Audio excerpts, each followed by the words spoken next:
Hello everyone, मैं अंबुज रंजन झा आप सबों का आपके अपने YouTube channel logic is magic में आपका स्वागत करता हूं।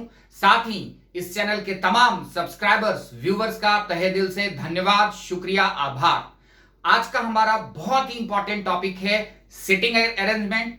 डिफरेंट अगर कॉम्पिटिटिव एग्जामिनेशंस की बात करें तो बंच में क्वेश्चंस दिखते हैं। हाँ, एलओडी, एलओडी का मतलब लेवल ऑफ डिफिकल्टीज डिफरेंट होगा।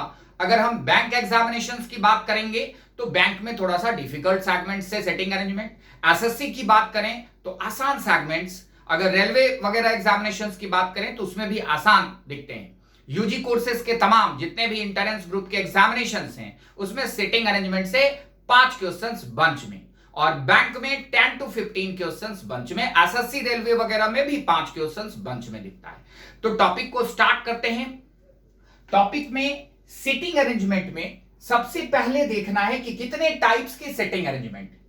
तो पहला जो सबसे इंपॉर्टेंट है वो है हमारा circular setting arrangement. Circular arrangement सबसे पहले समझना है। इसमें 3 टाइप्स हैं जो बेसिकली अभी ट्रेंड में है। एग्जामिनेशन ट्रेंड की बात करें हम तो 3 टाइप से क्वेश्चंस दिखते हैं। सबसे पहला है inside facing towards the centre, दूसरा आता है outside facing away from the centre, third है हमारा ब्लड रिलेशंस को पुट अप करते हैं सिटिंग अरेंजमेंट में। As for an example, B seat second to the right of X husband who is immediate left of our son, और different वे में information होगा। तो इसको कैसे हम इनसाइड या आउटसाइड के कंडीशंस में अरेंज करें वो ब्लड रिलेशन बेस्ड टाइप में इनसाइड अरेंजमेंट में देखने को मिलेगा। अब बात करते हैं सेकेंड टाइप जो हमारा अरेंजमेंट आता है वो है linear arrangement, straight line arrangement. तो इसमें भी 2 टाइप्स हैं। पहला सिंगल लाइन, सिंगल लाइन से अरेंजमेंट दिखे। दूसरा डबल लाइन मतलब पैरेलल लाइन, आमने सामने 10 पर्सन है, 5 पर्सन अगर हैं तो 10 पर्सन नॉर्थ फेसिंग है, साउथ फेसिंग है, वो कंडीशंस आपको डबल लाइन में देखने को मिलेगा। बंच में 5 क्वेश्चंस इससे भी।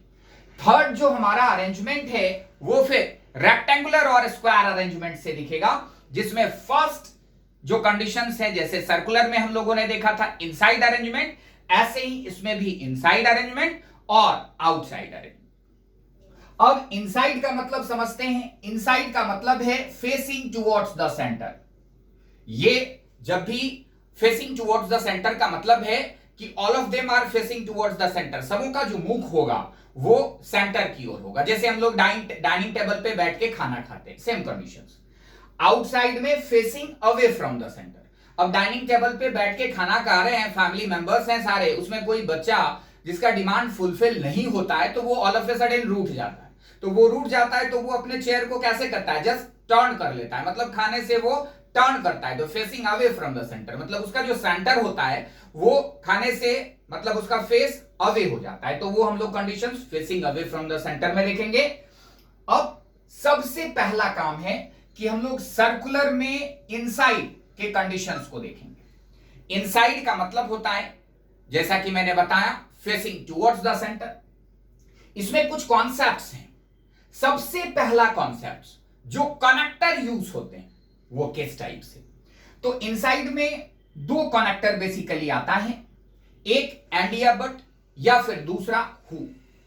तो इंफॉर्मेशन अगर इस टाइप से है कि Ram sits third to the left of Mohan and but fourth to the right of Sohan, तो ये एंड बट किसके लिए आया ये पहले समझना है। तो एंड या बट जब भी दिखता है इंफॉर्मेशन के स्टार्टर के लिए दिखता है, मतलब इंफॉर्मेशन हमारा स्टार्ट कौन कर रहा है, राम कर रहा है। तो and but always used, always comes for the starter of the statement. जो स्टेटमेंट को स्टार्ट करता है एंड बट हमेशा ही उसी के लिए आता है। अब दूसरा, इसी इंफॉर्मेशन में अगर हम हु से ऐड करें, जैसे Ram sits third to the left of Mohan, who sits fourth to the right of Sohan, everything is same, कुछ भी चेंज नहीं किया, सिर्फ कनेक्टर को हम लोगों ने एंड बट को रिप्लेस किया हु से। तो हु किसके लिए आएगा, अपने से ठीक पहले जो अल्फाबेट है, नाउन है, उसके लिए आएगा। तो who always comes used for the preceded noun. Preceded का मतलब होता है जस्ट बिफोर। तो हु से ठीक जो क्लोज है, हु के कौन करीब है, मोहन है। हिंदी में अगर इंफॉर्मेशन होगा तो जो जिसका इस टाइप से।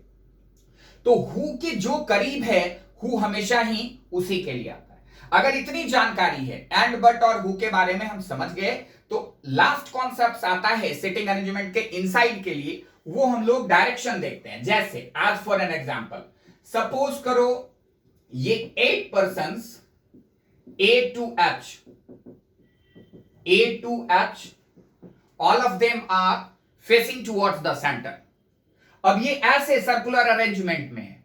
मैं यहां पे क्वेश्चंस पूछता हूं कि who sits second to the left of A, who sits second to the left of A. तो यहां पे कंफ्यूज नहीं होना है। अगर इनसाइड है सारे पर्सन्स इनसाइड हैं, मतलब फेसिंग टुवर्ड्स द सेंटर है, तो आपको ध्यान में रखना है कि लेफ्ट का मतलब है, अगर डायरेक्शंस में लेफ्ट है इसका मतलब है क्लॉकवाइज। राइट अगर हम लोग लेंगे तो इसका मतलब है anti clockwise, against the direction of the clock. ये अगर पता है तो इनसाइड के क्वेश्चंस बड़े आसानी से आप बनाओगे। अब जैसे यहां पे who seat second to the left of A है, तो ए के बाएं को दूसरे स्थान पर कौन है, तो यहां ए से काउंट करते हैं हम लोग, ये फर्स्ट और ये सेकेंड क्लॉकवाइज। तो second to the left of A क्या आ गया हमारा, ये आ गया सी। 2 का मतलब होता है एक्सक्लूड, मतलब उस पर्सन को काउंट नहीं करेंगे, यहां ए की काउंटिंग नहीं होगी। तो फर्स्ट पे बी और सेकेंड नंबर पे हमारा सी है। तो इस टाइप से इनसाइड के जो क्वेश्चंस होंगे, जो कि रेलवे, एसएससी या बैंक में प्री में दिखता है, वो बहुत ही आसानी से, या यूजी कोर्सेज के डिफरेंट कॉम्पिटिटिव एग्जामिनेशंस जो हैं उसमें आएगा, तो वो बड़ी आसानी से आपके बनेंगे। जैसे एनसीएचएम का एग्जामिनेशन 10th को है, या आरआरबी पीओ प्रीलिम्स के हैं। तो इस कॉन्सेप्ट्स को अगर आप ध्यान में रखते हैं तो बहुत आसानी से क्वेश्चंस बनता है। अब वीडियो के आखिरी में मैं इस चैनल के तमाम सब्सक्राइबर्स, व्यूवर्स को फिर से धन्यवाद, शुक्रिया, आभार व्यक्त करता हूं। साथ ही जो मेरे न्यू व्यूवर्स हैं, प्लीज आप चैनल को सब्सक्राइब करें, कमेंट करें, लाइक करें तथा शेयर करें। Thanks to all of you.